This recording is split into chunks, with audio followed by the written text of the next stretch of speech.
Okay, so let's emphasize to this particular interesting example that we have a high-level language in C code. It's just one line. While save of I is equal to K, please increment I.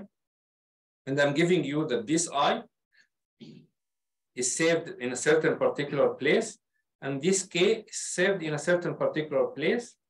And this array, the beginning of this array, save of 0, or the address of save, or the beginning address of save, is basically in S6. So I gave you 3 information: where this is saved, where is this saved, and also where is the array is saved. Of course, this kind of variables would be in the register, but since this is an array, it will be in the memory. And since it will be in the memory, that means that the number that I will find inside that slot is basically pointing out to a certain particular address inside my memory. And what I'm supposed to do is go to get that particular address location from the memory and check if this is equal to K or not. So again, I will have my register. Inside my register, there is a place here saving, as an example, the I variable, and this is in S3, so this is in S3, and I have another variable called K. It will be saved in a slot S5. What's exactly slot S3? What's exactly slot S5, or the numbers of these slots will be given to you. It will be in a certain particular table that you just need to double check. When you double check that number, you just go to that number and you will understand that basically whatever the number is there will be belonging to I if it is S3, will be belong to K if it is S5, and so on and so forth. What you need to do with each time, with each iteration, that here is my memory. Again, it has also many slots. One of these slots will be basically have the beginning of the array moving forward. Where that address will be also in another slot here in S6, as it will save the address of save of 0. That means that there is a number here, there is a number here. Let's say the number that is written here is 200. So that means that this is pointing out to an address 200, which contain save of 0. As you can see from here, I wrote here save of 0, but I wrote here address of save of 0. Since this is just pointing to 200. So 200 was there. But what is inside here, I didn't tell you what is that. You need to check if the value is here is equal to the value of here or not. If it is equal, increment the I. If it is not equal, then just X. This is what you need to do. But in order to check that, you have to check save of 0, save of 1, save of 2, save of 3, and each time with this while loop, correct? You need to do that. You need to do all of this kind of thing. But in detail, how you will do this check? You can't do that just on the fly. You have to think about what would be the procedure or steps that you need to do this kind of check between the results. What you need to do is take this value of save of 0, allocate that to one of these plots here, for instance, copy there, and then check if the data that is here is equal to K or not. If it is equal, please increment I. If it is not equal, then exit.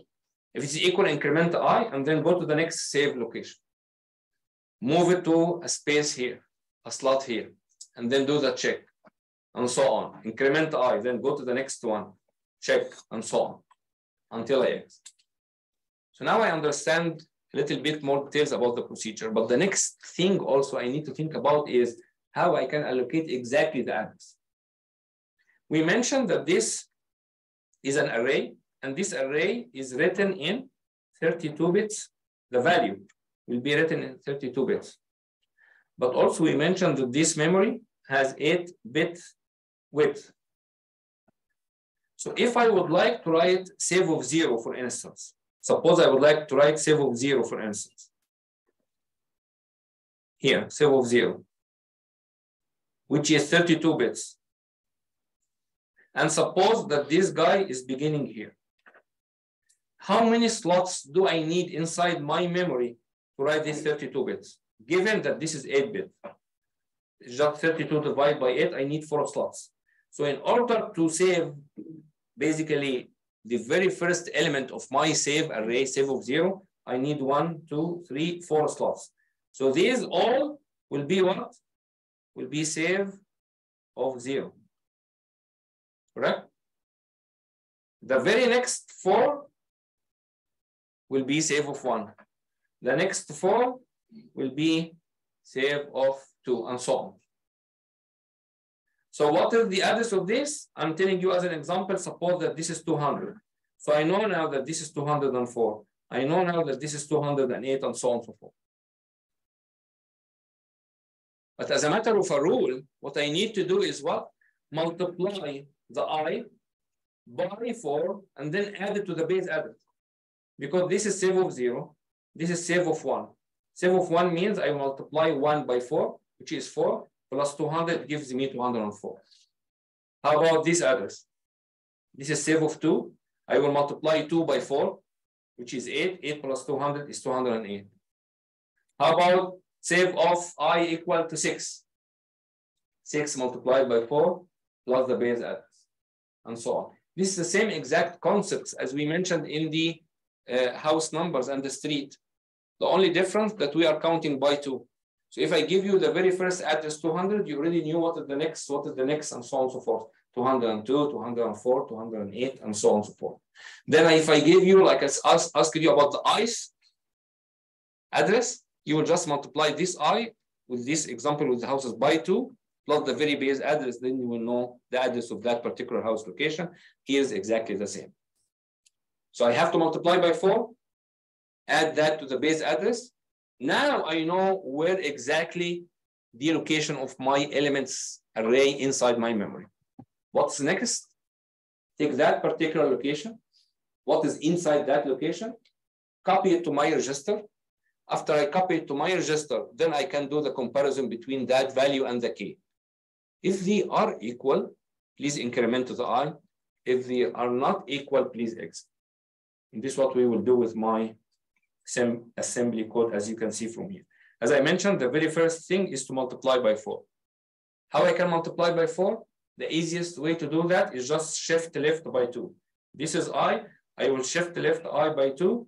I will put the results in just a temporary place called the T1, which basically contains the value of I multiplied by 4. As we mentioned with this example, 1 multiplied by 4 is 4. And then the next step is to add that to the 200. The next step is to add that to the base address, 200. What is the base address of my save of I? It is basically here, saved in S6. So it is in S6, that's why I add the S6. So now I know exactly where I am targeting. Let's say I'm targeting that save of I. The next thing is to take that one, copy it to a certain address here. How I do this copying? By load word. And that's why I have load word from that particular location that I know the address of, copy it to a temporary register inside my register. Suppose I have here T0 that has the value of the save of I. Now I need to do the comparison with K. If they are equal or not, or check the other way around. If they are not equal or not, I can do either or. If they are not equal, please exit. Because if they are equal, I need to increment. If they are equal, I will just not go to exit. I will go to the next instruction to be executed, which is basically increment I. This is I plus 1, and then I will increment my I. I, where is I? S3, it is given here. So just increment the I, and after I finish this, just loop again to this loop until I, at certain particular place, of course, I will exit my program, as you can see from here. Let's try to cover more conditional operations. There's another thing called SLT. It's set less than. I will check if this is less than this or not. If RS first source is less than the second source or not? If yes, please allocate an RD1. Otherwise, put 0. Yes, if yes, 1, else RD is equal to 0. But suppose that I would like to do the comparison between one of the register values and a constant. We mentioned that unfortunately, if I'm using a constant, I can't use an R format. I have to use an I format, because in the I format, I can write a constant. And accordingly, this set less than, I have to add an I, which means that now I am using immediate, which is an I format. So I will check if this RS, the value is in that particular register location, is less than a certain constant or not. Again, with the same concept, if it is true, then this will be equal to 1. Otherwise, it will be equal to 0. We can do also combination between set less than and the branch not equal, as we will see also again that we can combine this to even get another better or another function. So I can say like, okay, please check if S1 is less than S2 or not. If it is less, this will be equal to 1, otherwise this will be equal to 0. And then I will check whatever is inside T0. So I would say branch not equal. If this is not equal to 0, please go to L. As you can see with this combination, that at the very end, I branch it to that particular location if this is less than that. Why is this useful? We'll understand that shortly. Another important things we would like to highlight with signed versus unsigned number. So suppose that I will use SLT or SLTI as we have already explained. Will this mean that I'm working with signed or unsigned number? This is basically is targeting signed number, because if I look at the number signed or unsigned, it might give you totally different answer. Let's go through this example. Just before going there, if I'm targeting unsigned, I have to add U here after the SLT, and also I have to add U here before the after the SLT as well. Suppose that we have this example. I have S0, this my register inside slot S0. All of these is basically 1. So these 32 bits is there. In my S1, all of these bits are basically there. And then I would like to do the exact same thing. I would like to check if it is less than or not, if the value is in S0 less than the value in S1 or not. Because if it is equal, if it is true, this will be equal to 1, otherwise this will be equal to 0. But I have to look at that as signed numbers. Recall that actually, if I would like to read this as a signed integers in 2's complement, this will give me -1. So -1. So the very first thing here in S0 is basically -1. How about what is in S1? This is, if I read that, this will give me 1. And this will be 1. So -1, is it less than +1 or not? Yes, it is less, and that's why I will allocate in T0 the value of 1. How about if I will take the exact same numbers, but I will look at this number as an unsigned? If it is unsigned, and you look at that particular number as unsigned, if you recall, this is 2 to the power of 0, this is 2 to the power of 1, 2 to the power of 2, and so on and so forth. So when you do all of this, you will get a very huge number, as you can see here. How about that? This is still 1. If this less than 1, of course not, it is greater, and that's why T0 will be equal to 0. So by just changing if it is signed or unsigned, I got different values in my T0. It's totally opposite. So it's basically how I am looking at my numbers. Am I looking at my numbers as unsigned, or am I looking at my numbers as signed? And this is extremely important because you have to follow certain particular rules in each case. So let's see like an example on how to implement that on the R format with the set less than command.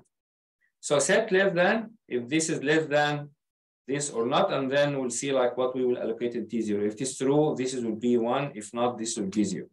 But this is first, I need to know that this is in R format since I don't have the I. So this is an R format. But how I will allocate this kind of things in my R format? So I suppose to talk directly as a machine language to my computer. How the computer will understand exactly as I can see with my eyes here. And this is in particular the command that I would like to execute. And this is what we need to know. First of all, I will look at this set less than SLT. First, I have to check in the tables what's exactly set less than numbers are. When I look at the table, I will find that basically SLT has a certain opcode and a certain function. Just to remind you, and this is the R format, this is opcode, this is RS, this is RT, RD, shift amount, and then function. When you look at the table, you will find that this basically has an opcode of 0 and this particular function. And by the way, all the R format, you will find that their opcode is D for your reference. And then that 24, this refers to the S set less than. You don't need to remember these numbers. It will be given in a table. Then I will deal with this as an RS. I will deal with this as an RT. I will deal with that as an RD. This is my first source, second source, and this is my destination. I will look at the tables and check what is the slot S0 number is. It's basically, you will find that the number is 16. You will find that the number is 17. You will find that the number is 8. This is what you will basically take into consideration, that in the slot of RS, you will just write the address of the S0. Here you will write the address of the RT, and here you will write the address of the RD. It's from where I will get my values, compare it to what, and then what would be the results, either 1 or 0 saved in the address mean. There is no shift amount, so you don't need to write anything. By having all of these, as soon as the computer will see this code, will understand that this is basically this particular command. As we mentioned, if we have a constant, this means that I need to use an I here, which is immediate, set less than immediate. If it is unsigned, I have to use it with the U. If it is unsigned and integer, it will be U and I. You can actually combine also some commands to create another command, or what we call it pseudo instruction command. With this pseudo instruction command, it can be break down to several basic commands. With any assembly language, they have usually basic commands, and then from these basic commands, you can create actually pseudo instructions or pseudo commands. Suppose that I have these pseudo commands, as you can see from here. Branch less than. This is branch if less than. Branch is less than. If this is less than this, please branch or go to that particular address. This is a pseudo instruction. It's not a basic instruction. The question is how I can break down this to multiple basic instructions to achieve exactly what I'm looking for. Interestingly, we can do this, as you can see with this example. So I will go to that particular location if this is less than that.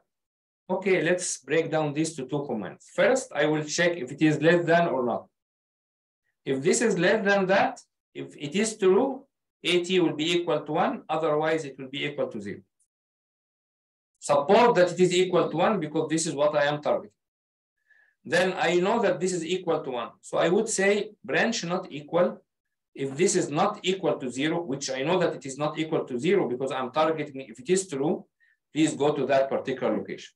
So that means that basically these two commands together is basically satisfying that particular command. Exactly. I'm going to that particular address if this is less than that.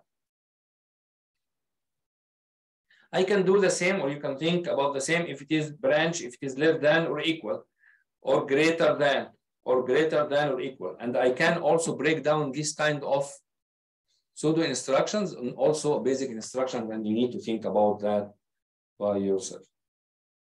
So since now I can break down this basically command in two basic commands.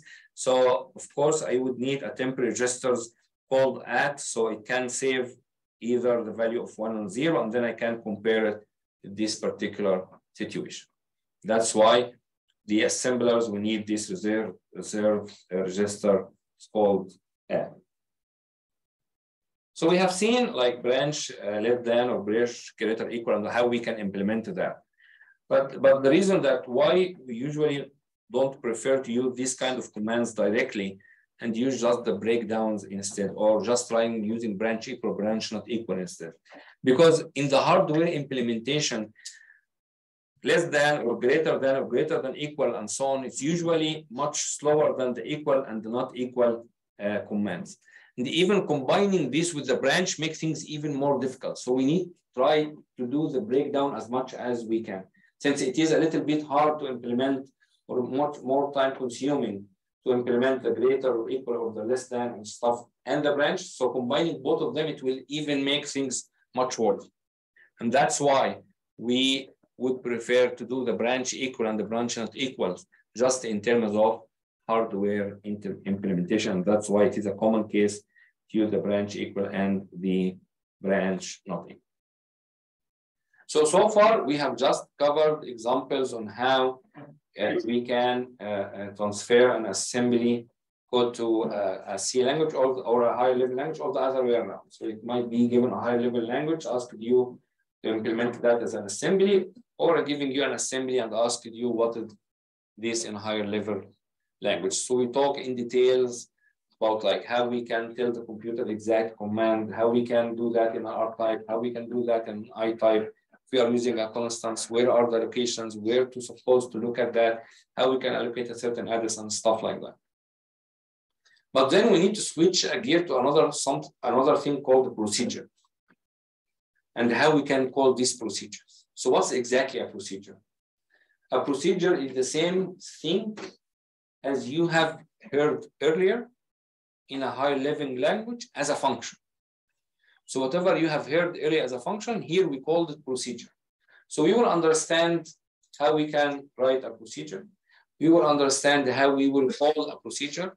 We will understand how we can allocate the argument of the procedure or the function, and then how we can transfer the control to the functions or the procedure, how we can save all of the stuff that would be used in some cases with my function, how I will return also after I finish my function, how first to allocate the results, and how to return back to my code, or where the address to return back to my code, and so on and so forth. So all of these details will be basically covered. But before we're going that deep, we need to review with you some important registers,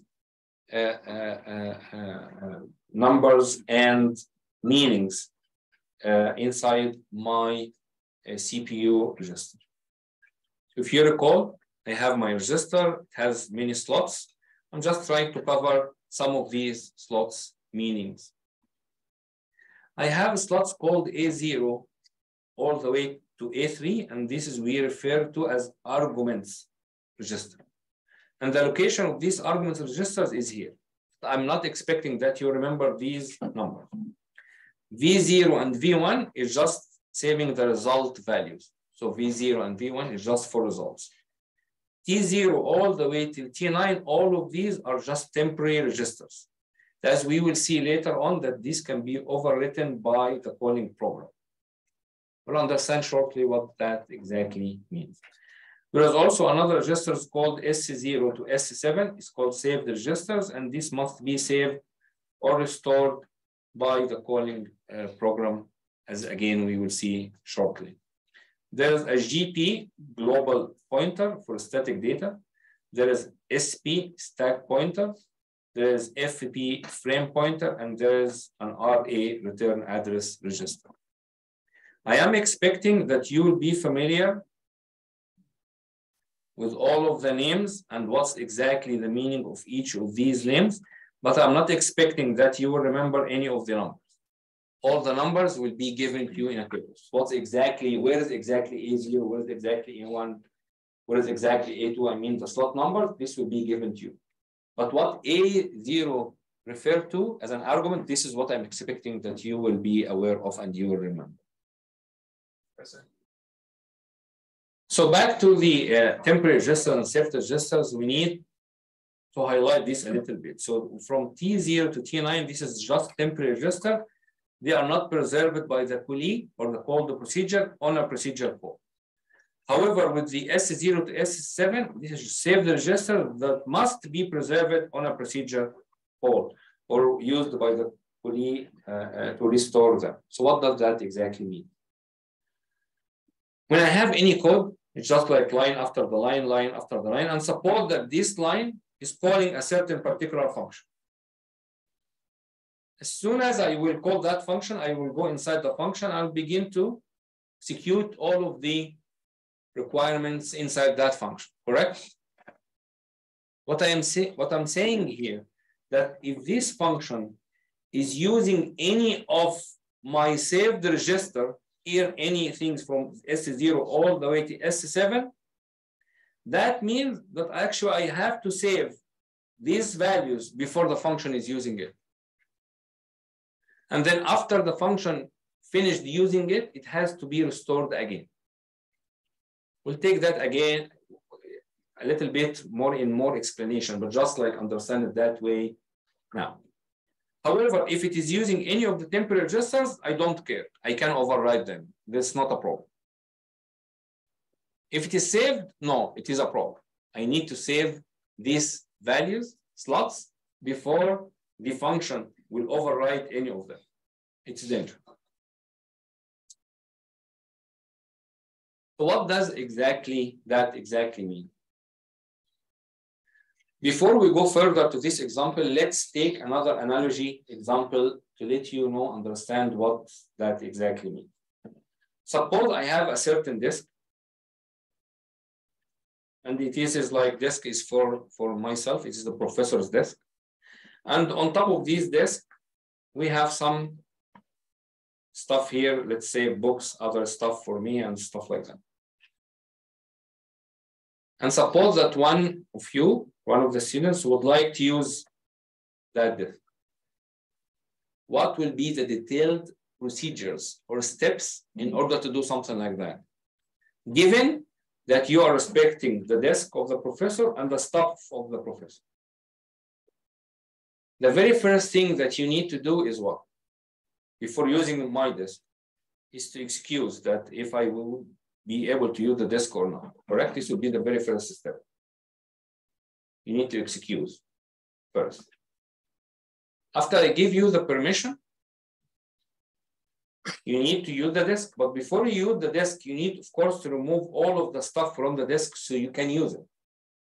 But before you remove the stuff from my disk, you need to assure first that there is another saved place, clean saved place, that you will reserve before doing the movement, correct? So you will go to that particular place first and say like, hey, I have, or I need this particular like square foot or something to be able to use it in that particular time frame or something like that. Then you will reserve that stuff first, and then you will begin the movement, correct? And then after you begin the movement, you know, of course, how many of these, and then you will choose the area accordingly. And then you will begin the movement. And then now my disk is empty. You can use the disk. But before you use the disk, you saved all my stuff because you are not allowed to overwrite my stuff. You are not allowed to do that. And also you are not allowed to take these things and throw them away in the trash. It has to be in a nice and saved and clean place. Now you used my disk and then you finished. What you're supposed to do? What you're supposed to do is return back the stuff to my disk first, correct? So you will begin the movement put this here, and so on. And after you finish that, you need to tell that place that, hey, I no longer need your space. Please, you can use it with anybody else because you don't need to pay money, correct? You are no longer using it. So you have to tell them. And then tell me, please, this is your desk. Thank you so much. You can use it. With the same exact concept, we will deal with any saved register. With any saved register, you will deal with this as a stuff of the professor on the desk. And before I will override that, I have to keep all of the data that is there in a saved place, which we will call it later on the stack pointer. I have to save that in that stack pointer first. And then I will begin to use the disk. Then I will call my function. And after I finish, I have to return back all of the things that it was in the professor's disk. I have to return the stuff that it was now in the stack pointer back again to my register. And then I will ask the stack pointer, hey, please, I no longer need you. And this is what we will see shortly. So now we already understood, like there are like some registers, I will deal with them differently than others. Other temporary registers, I can override them. It's not a problem. Save the register, no, I can't override them. I have to save them before I move on with my function. But suppose that I have my code right now, and this line is to call a function. How I will call a function? Giving the assembly language, how I will call the function. Interestingly, with the assembly language, I will call the function by GAL, jump and link. Jump and link, meaning that I will jump to execute the function and link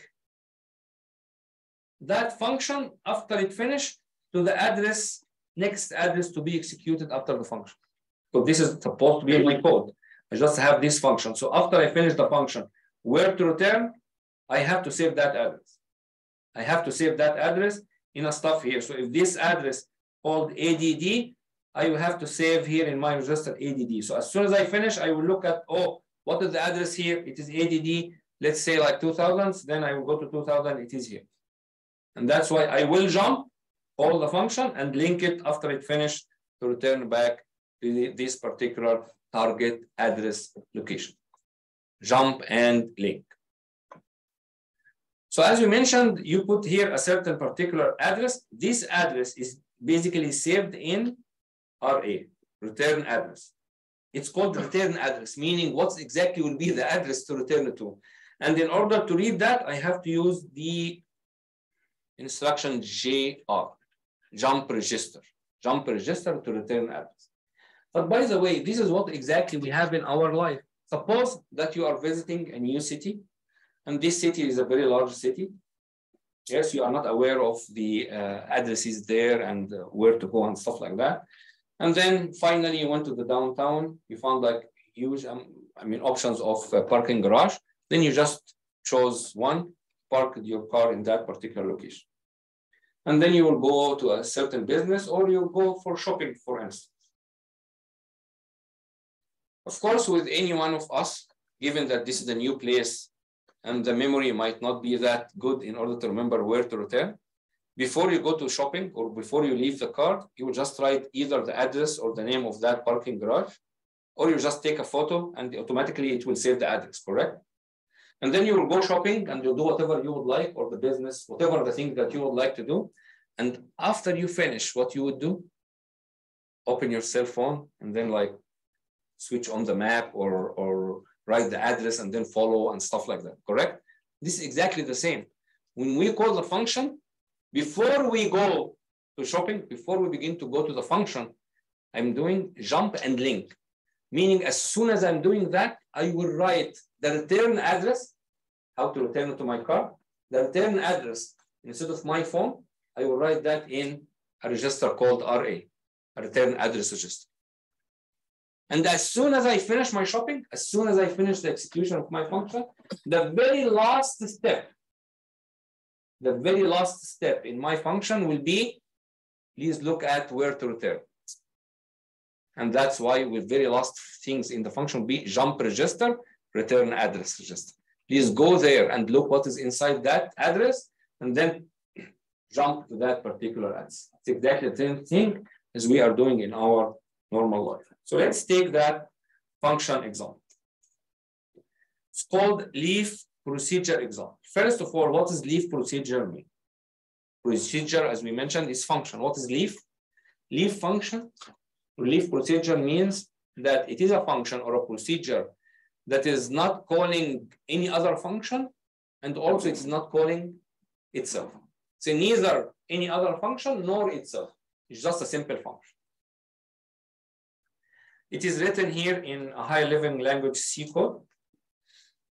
Integer, and this is the name of my function, leaf example, and then I have my arguments. Then inside this function, I have int f. F is equal to g plus h minus I plus j. So I will add this to this, I will add this to this, and then subtract both results, and then allocate the results in a register called f, or a variable called f, and then I will return f. There's a couple of important things we need to be aware of. First of all, where I should allocate by default my argument registers. My argument registers by default need to be saved in my argument registers. So my arguments need to be saved in my argument registers in order A0, A1, A2, A3. Since I have 4 of them and they are 4, then that's fine. So what would be the case if I have more than 4 registers, 4 variables? Given that I only have 4 argument registers. This will not be covered in this class. There is a solution to that, but it won't be covered in this class. The maximum that you will get is basically 4 registers only, 4 argument registers. More than that, you will not get this kind of situation. The other important thing that would be given to you is where exactly F need to be saved. Is F need to be saved in a temporary register, or F need to be saved in a saved register? In this case, it is given to you that F need to be saved in an S0. And the S0 is one of the saved registers. Since this is given, I already knew right now that as soon as I will use my function, I have to do the procedure with saving the values of S0 exactly the same way that I have the example with the professor's disk. To save the stuff first, and then use the disk, and then at the very end return it, and all of this kind of steps. Another important things that also need to be known is where exactly I suppose to save the results. Here is save the results in V0. Remember, with the registers that we have V0 and V1 as registers that we can save our results to. So by default, all of these will be in argument registers in order. So I don't have to give you this information. It is just given to you here, but I don't have to do that. What you need basically is to know where is exactly the F. In order to know, should I save the stuff before I move on or not? And this we'll see in details how we can do that. And then the results here is given in V0. But before we move forward and see all of these kind of results and saving, as we mentioned, with the result registers, we have V0 and V1. The question is, why we have 2 registers for the results? Why we have V0 and V1? Why it's not only 1? So the answer that why we need 2 registers for results, because as you have seen that I may do an addition or I may do a multiplication or stuff like that between 2 numbers. And in some cases, actually the results might be larger than a 32-bit number. Because if I'm adding a 32-bit number to another 32-bit number, or multiply a 32-bit number with another 32-bit numbers, there is a probability that the results will be larger than a 32-bit number. And that's why now I have 64. I might say like, okay, I will save the large significant 32 bits in one of them, or the most significant 32 bits in one of them, and the least significant 32 bits in another one. That's why I need actually to register to save the result. So now we understood that. The next step, okay, so now I have a function, I have my code, how I'm going to call the function, how I'm going to save the stuff before I'm using it, and how I will return to my address. This is what we will see right now. So here's the name of my function, the leaf example. If you recall, we mentioned that we are using the F, and the F is using the S0. And as soon as I'm using the S0, now I have a flag, an alarm. Hey, if this function is using S0, you as a function has to save what is or what was inside S0 before you overwrite it. It's exactly the same concept as the disk. Before you use the disk, you have to move the stuff in a safe place. This is what we will exactly do. This is my memory, and this is the stack pointer inside my memory. The stack pointer is pointing to the very first slot of my stack. And then I have to move from the register the value of S0 here to that particular place before I use that location. But this is 32 bits. This is 8 bits. So that means I need actually 4 slots here. 1, 2, 3, 4. So basically this guy will be written in 1, 2, 3, 4. All of these will hold the SZ. So before doing anything inside my function, before I even go to do the steps inside that function of the additions and subtraction, all of this stuff, I have to save S0 first inside my stack point. I have to save the professor's stuff on top of the disk before I'm using the disk.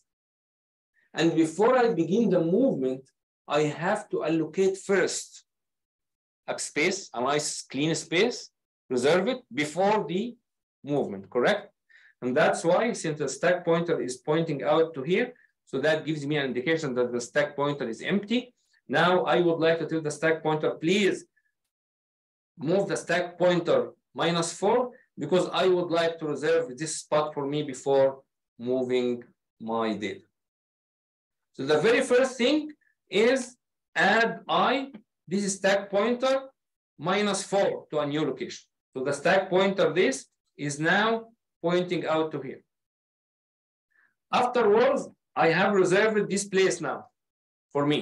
Afterward, I need to do the movement by what? By store word. So I store word the S0 to that particular location inside my stack pointer. So basically, now the S0 is here. Why I use add I instead of sub I? Because with this kind of assembly, they don't have a sub I. That's why it's add I -4. Instead of sub I4, it's add I -4. But it is the same concept. The concept is to reserve a spot inside my stack pointer before the movement. Why I'm doing that? Because we mentioned there's an restriction that as soon as I'm using any saved register, I have to preserve all of the information before I can overwrite any of the saved register. Okay, so now the S0 is here. Then I can overwrite whatever I have here. I can do that. Meaning that with all of these things, I am not doing anything but this function.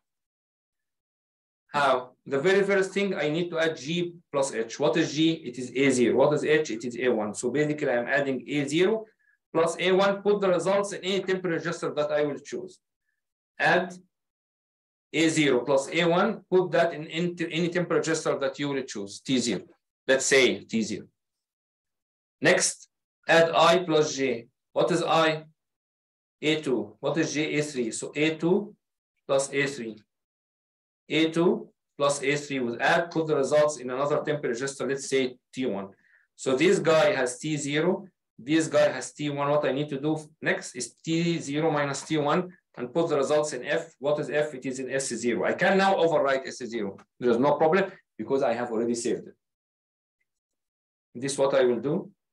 T0 minus T1, put the result in S0, which is F. After I have this in F, we mentioned here, please, the results has to be in V0. That's why this is F. Please copy this F, copy the results to V0. So add S0, which is F, plus 0, put the results in V0. So V0 actually have the results now of F. So now as a function, I have finished my steps. As you can see, just return F. I have this in V0, and that's all. I finished my function. You finished the usage of the disk. What you're supposed to do before you leave, you have to return back the stuff that you have saved in a storage place of the professor's things, and then return back to the disk. Correct? So you are just doing these things back. So you went here by store word, but you return back by load word. Load word, exact same things to the exact same location.